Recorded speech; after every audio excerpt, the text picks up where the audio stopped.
정말 십자가의 능력으로 저희 안에 생명이 있고 십자가의 능력으로 우리 청년부가 다시금 하나님 앞에 예배드리는 청년부 될 것을 우리 믿으면서 오늘도 십자가에 대해서 한번 이야기해 보도록 하겠습니다. 자, 여러분 혹시 여기에 저처럼 결혼하신 분들 말고요, 아직 결혼 안 하신 분들 중에 연애 다 하고 계신가요? 네, 죄송합니다. 일부러 어그로를 좀 끌어보았습니다. 네. 여러분, 그 연애를 하다가 혹시 싸울 때 진짜 이유 같지 않은 이유로 싸워보신 적 다들 있으시죠? 그거는 제가 저 죄송하네요. 네. 네. 아니, 가끔 제가 이제 연애를 할 때 싸울 때 이렇게 싸운 적이 있었어요. 기분이 나쁜 거예요. 그래갖고 미안해. 뭐가 미안한데?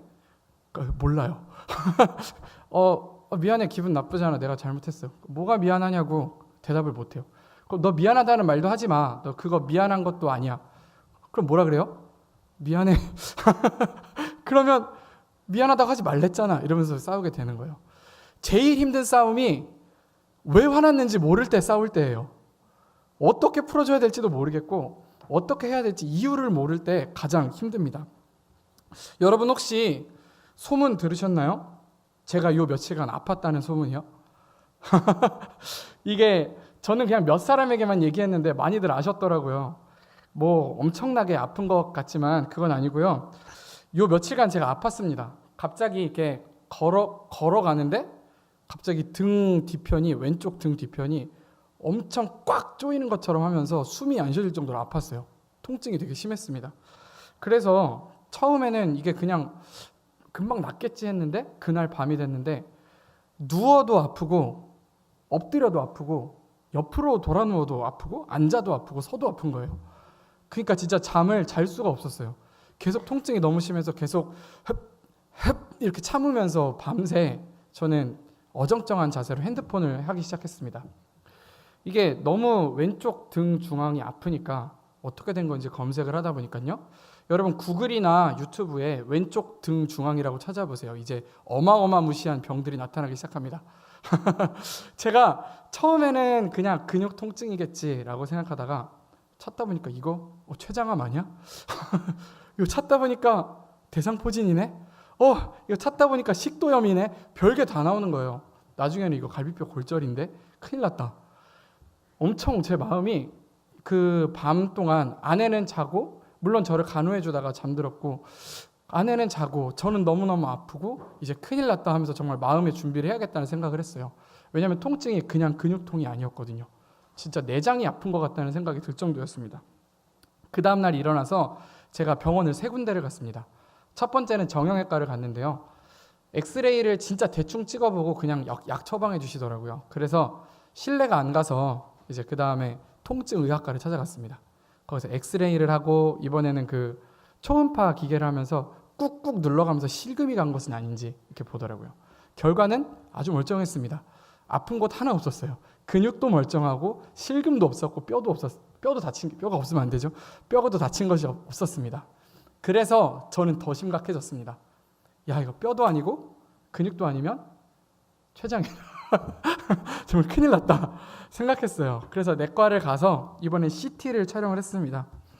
그 CT 촬영한 사진을 한 장 한 장 이렇게 넘기면서 의사 선생님이 설명해 주다가 야, 이거? 얘기하시더라고요.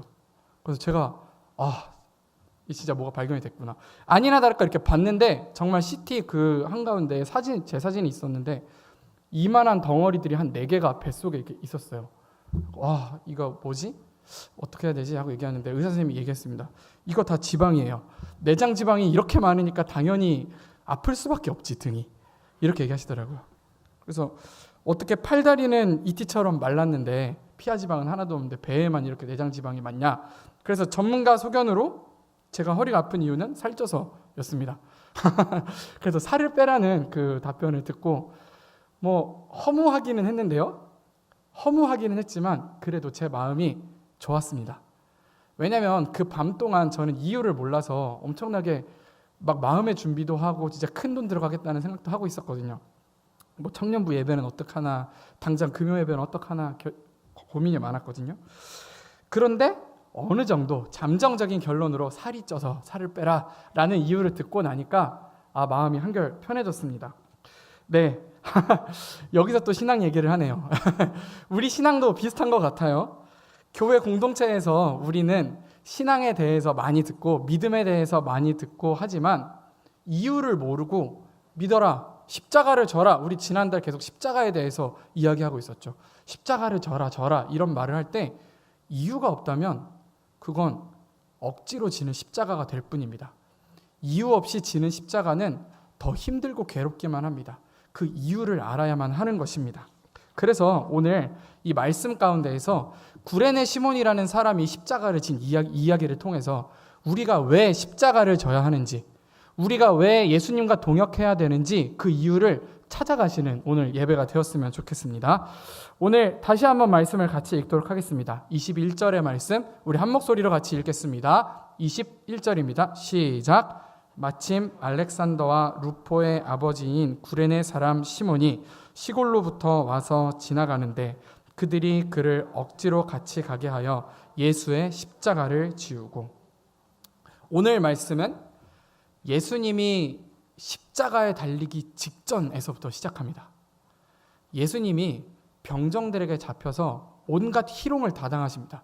막 얼굴에 침도 뱉고, 여러분 잘 알듯이 머리에 면류관을 씌우고 면류관을 때리기도 하고, 홍포를 입혀놓고 네가 유대인의 왕이냐 하면서 조롱하면서 절하기도 하고, 그 전에 수많은 채찍질로 이미 몸이 다 상해버린 때입니다. 그리고 예수님을 이제 드디어 그렇게 충분히 조롱하고 고문하고 채찍질한 후에 이제 십자가에 달려고 예수님을 데리고 나가는 장면부터 오늘 말씀의 본문이 시작이 됩니다. 그때 마침 예수님이 나가서 보니까 십자가를 들 수가 없을 정도로 아프신 거예요. 온몸에 체력이 다 떨어져서 십자가라고 해도 우리가 아는 이 십자를 드는 것이 아닙니다. 그게 아니라 요 가로선만 막대기를 이렇게 들고 가는 것입니다. 기껏해야 20kg, 30kg밖에 안 되는 그렇게 무겁지 않은 무게입니다. 하지만 예수님은 그것마저 질 체력이 없으셨습니다. 그때 이 군인들의 눈에 지나가던 한 사람이 들어왔습니다. 아프리카 북부 지방인 구레네라는 곳으로부터 온 시몬이라는 사람이 지나가는 것을 보면서 억지로 그 구레네 시몬을 데리고 와서 예수님의 십자가를 대신 지게 했습니다. 그렇게 로마 군인들은 예수님을 끌고 그 구레네 사람 시몬을 데리고 골고다 언덕에 올라갔고 거기서 예수 그리스도를 십자가에 못 박았다. 그것이 오늘 본문의 내용입니다. 그런데 오늘 저희가 읽은 본문에 조금 특징적인 말이 하나 있습니다. 다시 한번 띄워주시겠어요? 읽지는 않아도 됩니다. 이 말씀에는 특징적인 부분이 있는데요. 그것은 시몬이 어디로부터 왔다고 하나요? 시골입니다. 시골로부터 왔다. 근데 저는 이게 굳이 왜 쓰였는지 되게 궁금했어요. 똑같은 사건을 이야기하는 마태복음에는요, 그런 얘기가 없습니다. 시골로부터 왔다는 얘기를 굳이 하지 않았어요. 그리고 상식적으로 여러분, 마가가 이 시몬이라는 사람에 대해서 쓸 때 사람의 특징이 얼마나 많습니까? 한 줄, 두 줄로 이 사람에 대해 써야 하는데 키 큰 사람, 뭐 옷을 잘 입은 사람, 뭐 잘생긴 사람, 뭐 여러 가지 할 말들이 많잖아요. 근데 굳이 그 많은 특징 중에 시골 사람이라고 썼어요. 시골에서 온 사람. 왜 그랬을까요? 아마 이게 굉장히 눈에 띄었나 봅니다. 이 사람이 여기에 어울리지 않는 사람이라는 게 굉장히 눈에 띄었나 봐요. 그래서 누가 봐도 이 사람은 시골에서 왔다는 게 특징이다 싶을 정도로 이 사람이 눈에 띄었나 봅니다. 왜 이 사실을 마가가 이렇게 강조했느냐? 그것은 바로 이 사람, 지금 구레네 사람 시몬 이 사람은요, 골고다에 모여있는 이 사람들과는 다른 사람이라는 걸 강조하기 위해서입니다. 어떻게 다릅니까? 예루살렘에서 예수 그리스도를 모르는 사람 없었습니다. 예수님의 십자가에 못 박혀 죽어야 된다고 주장하는 그 분위기를 모르는 사람 없었습니다. 예수님이 왜 유대인의 왕이라고 하는 것이 왜 욕을 먹고 있는지 모르는 사람 없었습니다. 그래서 예수가 십자가에 달린다고 하면서 우르르 모여서 그걸 구경하려고 온 사람들입니다. 그 사이에 구레네 사람 시몬은 아무것도 몰랐던 거예요. 예수가 누군지, 지금 여기가 왜 사람들이 모여 있는 건지. 구레네 사람 시몬은 이방인이었기 때문에, 시골에서 온 사람이었기 때문에 아무것도 모르던 사람입니다. 마가는 이 구레네 사람 시몬에게 한 가지 더 이야기를 해줍니다. 부연 설명을 합니다. 그가 어떻게 하고 있었냐? 지나가고 있었다고 이야기합니다. 시골로부터 와서 지나가는데, 이 지나간다는 말도 여러분 당연히 아시겠지만 목적을 가지고 있지 않다는 얘기입니다. 거기 골고다에 모여있던 수많은 사람들은 목적이 있었어요. 예수 그리스도가 십자가에 못 박히는 걸 구경하자. 예수 그리스도를 핍박해보자. 예수 그리스도 어떻게 죽는지 보자. 과연 저 예수라는 작자가 정말로 십자가에서 내려오는지 보자. 자기를 구원하는지 보자. 근데 구레네 사람 시몬은 그런 건 관심이 없었어요. 그냥 진짜로 구레네로부터 와서 그냥 지나가고 있었을 뿐입니다. 이 구레네 사람 시몬은요, 유대인이었어요. 이집트에 원래 살다가 디아스포라로 흩어져서 이집트보다 더 왼쪽에 있는 구레네로 이주해서 살던 사람들이었습니다. 우리가 명절에 설 명절에 집에 내려가듯이 유대인들도 유월절이 되면 꼭 한번 예루살렘을 방문하려고 합니다. 아주 먼 거리예요. 이 먼 거리를 구레네 시몬은 유월절을 지키러 예루살렘에 왔던 것입니다.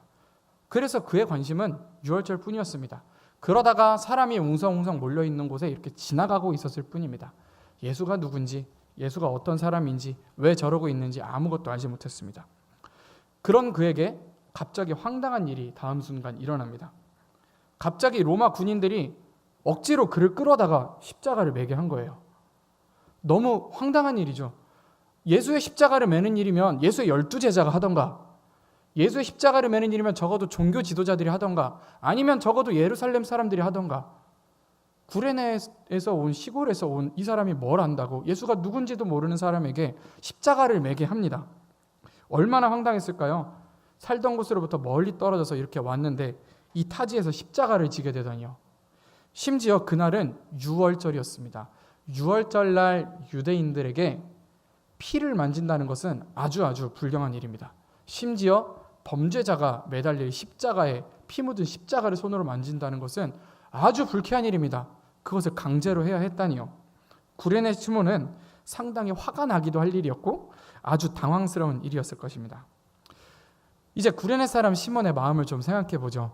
십자가를 지고 한 걸음 한 걸음 걸어 나가는 구레네 시몬은 생각했을 겁니다. 먼저는 이런 생각을 했을 거예요. 뭐야? 내가 왜 이걸 지금 지고 있지? 내가 이 십자가를 왜 져야 되지? 왜 나야? 왜 나한테 강제하는 거지? 왜 사람들이 이렇게 많은데 난 이걸 메고 가야 되는 거야? 그런데 예수님과 함께 골고다 언덕을 한 걸음, 두 걸음, 세 걸음 올라가기 시작하면서 아마 구레네 시몬의 질문이 조금씩 바뀌었을 겁니다. 도대체 이 사람이 누구길래 사람들이 이렇게까지 하는가? 도대체 이 십자가의 주인이 예수라는 사람이 누구길래 이렇게 조롱하고, 누구길래 이렇게 피떡이 되게 때리고 채찍질하고 고문했는가? 누구길래 이렇게 아파하는 사람을 조롱하고 있는가? 아마 구레네 시몬은 그런 생각을 하면서 올라갔을 거예요. 어쨌거나 구레네 시몬은 끝까지 십자가를 올려다 주었고 그 십자가의 주인인 예수가 못 박혀 죽는 것까지 모두 보게 되었습니다. 그리고 그는 다시 고향으로 떠났겠죠. 아마 그날은 그에게 있어서 굉장히 찜찜했을 겁니다. 예수라는 누군지 모르는 저 사람이 저렇게 비아냥거리고 조롱을 받는데 내가 그 십자가를 졌다. 당황스럽기도 하고 어쩌면 화가 나기도 했을 것입니다. 여전히 그는 그 예수라는 자가 누군지 몰랐고 하필 자기가 십자가를 져야 했다는 것에 마음이 안 좋았을 거라고 생각합니다. 하지만 며칠 후 다시 자기의 고향으로 돌아가고 있는 이 구레네 사람 시몬에게 소식이 하나 들려옵니다. 그 소식은 그때 그 십자가의 주인공 예수가 다시 살아났다는 것이었습니다. 다시 살아났을 뿐만 아니라 제자들에게 나타나서 제자들을 격려하고 그들에게 다시 한번 복음을 심어주었다는 그 이야기가 들렸습니다. 그제서야 그는 그 예수에 대해서 알게 되었습니다. 자기가 억지로 지었던 그 십자가의 주인이 어떤 사람이었는지, 그 예수가 바로 하나님의 아들이었다는 것을, 그 예수가 십자가를 져야 했던 그 이유, 사람들이 그렇게 조롱했던 그 이유가 바로 낮아질 때까지 낮아져서 사람을 구원해야만 했던 예수 그리스도의 운명이었다는 것을 그는 그제야 이해하게 되었습니다. 이후 이 구레네 시몬은 어떻게 살았을까요? 이 구레네 시몬은 오늘 본문에서도 보시면 알겠지만 보통 성경은 아버지를 얘기하고 그 다음에 아들을 얘기합니다. 뭐 신연섭의 아들 누구, 누구의 아들 누구, 누구의 아들 누구 이렇게 소개하는데요. 오늘 본문은 특이하게 역으로 소개를 합니다. 루포와 알렉산더의 아빠인 구레네 시몬이라고 소개합니다. 루포와 알렉산더, 그 사람들이 누구길래 이렇게 소개할까요? 구레네 시몬은 예수 그리스도를 믿는 제자가 되었습니다. 예수님을 믿고 자기가 십자가를 졌던 그 예수가 십자가를 져야 했던 그 이유를 알게 된 이후에 그는 십자가를 따르는 제자가 되었고, 그 자녀들뿐만 아니라 그 가족 모두가 로마 교회에서 모두가 잘 알고 있는 신실한 그리스도인이 되었다는 것을 오늘 이야기하고 있습니다. 여러분, 십자가를 왜 예수님께서 지셨는가? 그것을 알아야 내가 왜 십자가를 져야 하는지 그 이유를 알게 됩니다. 그러나 예수님의 십자가가 왜 지셨는지, 예수님께서 왜 그 십자가를 지셨는지 그 이유를 알지 못하면 내가 오늘 지는 십자가도 억지로 지는 십자가일 수밖에 없습니다. 우리는 많은 결심을 합니다. 신앙 안에서, 믿음 안에서 많은 결심을 합니다. 그러나 예수 그리스도의 십자가에 대한 묵상이 없다면, 예수 그리스도가 십자가에 달린 그 이유에 대한 이해가 없다면 우리의 모든 십자가는 억지 십자가가 되고 맙니다. 예수님에 대해서 알지 못하고 예수님에 대해서 큰 관심도 없고 들어보았더라도 별로 알려고 하지 않는 사람들, 예수님에 대해서 그 먼 거리에서 유월절을 지키기 위해 온 예루살렘까지 올 정도로 믿음의 열심은 있었지만 예수님이 누군지 궁금해하지 않은 그 사람, 구레네 시몬은 오늘 우리입니다. 우리도 예수님에 대해 들어보았습니다. 예수님에 대해 많이 압니다. 그리고 노력도 하고 나름대로 하려고 합니다. 그러나 생각보다 예수님 앞에 가까이 가지 않으려고 하고, 그 정도의 열심은 있지만 방향이 예수가 아니라 나를 드러내려고 하고, 마치 율법주의자들처럼 나의 의의를 드러내려고 할 때, 그런 우리를 위해서 예수님께서 오셨습니다. 구레네 시몬을 위해서 예수님께서 십자가 지신 것입니다. 구레네 시몬이 깨달은 그 이유는 자기 자신을 위해 예수께서 십자가를 지셨다는 것이었습니다. 사랑하는 여러분, 예수님께서 나를 위해서 십자가를 지셨다는 것을 알게 되면 우리에게 주어지는 십자가도 억지로 주어지는 하기 싫은 십자가가 아니라 기쁨의 십자가로 바뀌게 됩니다. 왜 나에게 이런 십자가가 주어졌는가 고민이 되시나요? 왜 나에게 오늘 이런 고난과 십자가가 갑자기 주어졌는가 고민되시나요? 당황스럽고 찜찜하신가요? 그럴 때 예수 그리스도께서 나를 위해 십자가 지신 이유가 뭔지 거기서부터 시작하시면 좋겠습니다. 십자가에 대한 묵상 없이는 십자가를 질 수 없습니다. 오늘 우리가 읽은 이 구레네 사람 시몬의 이야기는요, 마가가 핍박받는 로마 교회를 위해서 쓴 것입니다. 이제 조금 다른 얘기로 다시 돌아가 볼 텐데요. 이 구레네 사람 시몬에 대한 이야기를 쓴 저자는 누구게요? 마가입니다. 마가복음이니까요. 마가가 마가복음을 쓸 당시에 이 마가복음을 누가 읽었으면 해서 썼냐면요, 로마 교회 사람들이 읽었으면 해서 쓴 책입니다. 그 당시 배경은 이랬어요. AD 67년, 주후 67년에 로마에서 대화재 사건이 몇 번 이야기했었죠. 그 대화재 사건이 있었습니다. 자기에 대한 비판 여론이 거세지자 로마의 네로 황제는 이 모든 것을 기독교인들한테 뒤집어 씌우려고 했습니다. 그래서 기독교에 대한 여론이 안 좋아지자 점점 가서 결국엔 예루살렘 성까지 파괴하기에 이릅니다. 그런 일들이 일어났던 것이 AD 60년에서 70년 사이입니다. 이 상황이 이렇다 보니 로마의 그리스도인들은 엄청난 박해를 받았습니다. 이들은 아예 예수를 믿는다는 것이 발각되면 살해당해야 했고, 또 길거리에 마치 횃불처럼 화형당하기도 했습니다. 이런 이 사람들의 박해가, 로마의 그리스도인들에 대한 박해가 몇 년 동안 이어졌는지 아십니까? 무려 250년입니다. 약 250년 동안 그 대화재 사건부터 밀라노 칙령으로 로마의 종교가 자유화되기까지 250년이라는 그 긴 시간 동안 그리스도인들은 지하 동굴에 숨어서 예배해야 했고, 그것이 너무 힘든 많은 그리스도인들은 기독교를 배신해야 했고, 교회 건물들은 부서졌고, 어떤 사람들은 감옥에 갇혀야 했고, 또 어떤 날은 3,000명의 사람들이 몰살당하기도 했습니다. 그런데 이런 무자비한 신앙의 짓밟음 속에서도 그들이 신앙을 지킬 수 있었던 것은 마가가 오늘 이 구레네 사람 시몬의 이야기를 썼기 때문입니다. 왜일까요?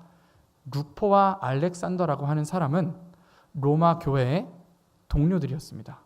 오늘 우리 청년부로 따지자면 우리 청년부 누구누구의 아버지에 대한 이야기를 쓴 거예요. 우리 로마 교회, 이렇게 핍박받고 있는 우리 로마 교회의 루포와 알렉산더, 여러분 다 아시죠? 이 루포와 알렉산더의 아버지인 구레네 시몬도 예수님의 십자가를 졌었답니다. 그가 갑자기 원하지 않는 십자가의 고난을 당했지만 그럼에도 불구하고 그는 예수 그리스도의 구원 사역에 동참하는 자가 되었습니다. 그 영광을 얻었습니다. 그러니 사랑하는 로마 교인 여러분, 우리도 그 구레네 시몬처럼 우리가 당한 그 어려움들, 우리가 지금 만나고 있는 이 십자가들을 예수 그리스도의 구원 사역에 참여하는 것으로 믿고 같이 견뎌냅시다. 버텨냅시다 하는 이야기가 오늘 본문의 내용입니다. 오늘 마가복음의 이야기입니다. 구레네 시몬이 예수의 십자가를 진 그 이후 그들의 가족은 모두 다 복음을 전하는 동역자가 되었습니다. 바울이 특히 루포와 그의 어머니를 동역자로서 더 언급하고 있습니다. 로마 교회는 그 수많은 고난을 다 겪고 결국 어떻게 됐을까요? 로마 교회가 그렇게 신앙을 지킨 결과 250년이 흐른 시간, 그때뿐만 아니라 지금 오늘 여기서까지 우리가 들을 수 있는 복음이 전 세계에 퍼지게 되었습니다. 그런데요, 이 로마 교인들에게 주어지는 이 마가복음의 메시지와 오늘날 우리가 마가복음을 보면서 받아야 할 메시지가 조금은 상황이 다른 것 같습니다. 오늘날 우리는 총칼로 위협받지 않습니다. 믿지 않는다고 해서 우리에게 십자가 들고 와서 지라고 하는 사람은 아무도 없습니다. 오늘 우리의 이런 모습이 그때도 비슷한 교회가 있었다고 합니다. 모두가 핍박받는 것 같았던 그 시대에 핍박받지 않는 한 교회가 있었어요. 그 핍박받지 않는 교회의 이름은 라오디게아라고 하는 교회입니다. 이 교회는요, 이 지역이 그럴 만한 이유가 있었어요. 뭐냐면 이 지역은 소아시아 지역의 내륙과 바다의 관문을 연결하는 그 에베소를 연결하는 아주 요충지였습니다. 교통의 요충지, 경제의 요충지였습니다. 그러다 보니까 잘 살았고 로마에 관여 없이도 얼마든지 자생할 수 있는 곳이었습니다. 또 교통이 원활하다 보니까 이곳은 수많은 문화들이 들어와서 이미 종교의 다양성이 인정되는 곳이었습니다. 그러다 보니 이런 곳에 있는 교회는 핍박받지 않았죠. 누구도 예수를 믿는다고 이방인들을 핍박하지도 않고 유대인들이 핍박하지도 않고 누구나 그 다양성을 인정해주는 그런 곳이었습니다. 특별히 건드리는 사람이 없었습니다. 아주 신앙적으로도 자유하고 물질적으로도 자유했습니다. 그러나 여러분, 그 자유함 때문에 라오디게아 교회는 혼이 나고 맙니다. 그러한 자유함 때문에 라오디게아의 신앙은 미지근해져 가기 시작했습니다. 하나님께서는 이를 경고하셨습니다. 요한계시록에서 이렇게 얘기합니다. 내가 차지도 않고 뜨겁지도 않으니까 난 너를 내 입에서 토해버리겠다. 이렇게 이야기합니다. 라오디게아 교회야, 미지근하지 말고 뜨겁든 차갑든 둘 중 하나는 해라. 이렇게 이야기합니다. 라오디게아 교회는 마치 오늘날 우리가 사는 삶처럼 십자가가 없었습니다. 총칼도 없었고 그렇게 어려운 예수를 믿는다고 핍박받는 핍박도 없었습니다. 그래서 라오디게아 교인들의 신앙은 미지근해졌습니다. 십자가를 함께 지는 동역자로서 삶은 잊은 채 자신들의 풍요로움 가운데 점점 안주해 갔습니다. 오늘날 우리도 마찬가지로 그렇게 위협받지 않습니다. 그러나 바로 그런 자유함 때문에 로마 교회는 가지고 있었지만 우리는 잃어버린 것, 예수 그리스도에 대한 간절함 아닐지 우리가 생각해 보아야 하겠습니다. 십자가를 져야 한다는 그 간절함, 로마 교회에는 있었지만, 구레네 시몬에게는 있었지만 우리에게는 이제 없어진 것, 십자가를 져야 한다는 그 간절함이 우리에게 없어진 것은 아닌지 오늘 생각해 보기를 원합니다. 하나님께서 우리에게 원하시는 것은 그러한 모든 자유 속에서도 예수 그리스도를 선택하는 것입니다. 굳이 예수 믿지 않아도 여러분 다 당장 살아가시는데 문제 없으시잖아요. 우리가 교회 안에 공동체로 있으니까 예수 믿자, 우리 성경 더 읽자, 우리 신앙 잘하자 서로 권면하지만 솔직히 말해서 마음에 안 들면 여러분 그냥 이 교회 내려놓고 나가셔도 되지 않습니까? 그냥 나가신다고 해서 여러분들이 핍박하는 사람 있겠습니까? 우리나라는 종교의 자유가 있는 나라인데 예수 믿지 않는다고 뭐라 하는 곳 있겠습니까? 아닙니다. 우리에게는 자유가 있습니다. 그러나 예수 그리스도가 원하는 것은 그 자유 가운데 예수를 선택하는 것입니다. 그 자유 가운데에서도 예수 그리스도의 십자가에 동참하기를 선택해달라고 예수님은 오늘 말씀을 통해서 우리에게 이야기하고 계신 것입니다. 예수님께서 계획하신 그 하나님 나라는 이미 완성되어 있습니다. 이미 완성되어 있고 우리에게는 기다리기만 하면 됩니다. 그래서 예수님께서는 우리가 계속해서 견디고 기다리고 예수님의 십자가에 동참해 주기를 원하십니다. 로마의 그리스도인들이 고통을 감내하면서 견뎠던 그 일, 구레네 시몬이 갑작스러운 십자가를 지면서도 찾았던 그 일, 십자가를 지는 일을 오늘 우리에게도 예수님은 부탁하고 계십니다. 그래서 오늘 우리는 십자가를 지려고 합니다. 그런데 여러분, 십자가를 지는 일이 그렇게 쉽지는 않죠. 그런 질문이 듭니다. 그러면 도대체 어떻게 하면 십자가를 질 수 있습니까? 어떻게 하면 예수 그리스도의 동역자가 될 수 있습니까? 열심히 신앙생활을 해야 합니까? 말씀을 더 외워야 됩니까? 아니면 착하게 살아야 됩니까? 돈을 많이 벌어야 됩니까? 여러 가지 기준들 중에 어떻게 해야 예수 그리스도의 동역자가 될 수 있습니까? 우리는 질문합니다. 그때 우리 예수 그리스도를 생각하면 답이 분명해집니다. 예수 그리스도도 십자가를 질 때 충분히 준비되어 있지 않았다는 사실을 우리가 기억하면 좋겠습니다. 물론 예수님은 십자가 일들을 미리 알고 계셨지만 그럼에도 불구하고 십자가 지기 직전에 예수는 두려워하셨습니다. 떨면서 함께 해주시기를 바라셨습니다. 그리고 채찍질 당하고 희롱당할 때 예수님도 그런 고통은 처음 당해보셨습니다. 준비되어 있던 고통이 아니었습니다. 예수도 처음 당하는 고통이었습니다. 두려워서 잔을 옮겨달라고도 기도했지만 결국엔 하나님 뜻대로 되어가는 그 속에서 예수님 또한 준비되지 않은 모습으로 십자가를 마주하셨습니다. 예수님뿐입니까? 12제자도 마찬가지입니다. 예수님의 제자로서 살아갈 때 그들이 준비되어 있던 모습이던가요? 전혀 아닙니다. 그 누구도 준비된 모습으로 제자가 되지 않았습니다. 그 누구도 준비된 모습으로 십자가의 희생을 경험하지 않았습니다.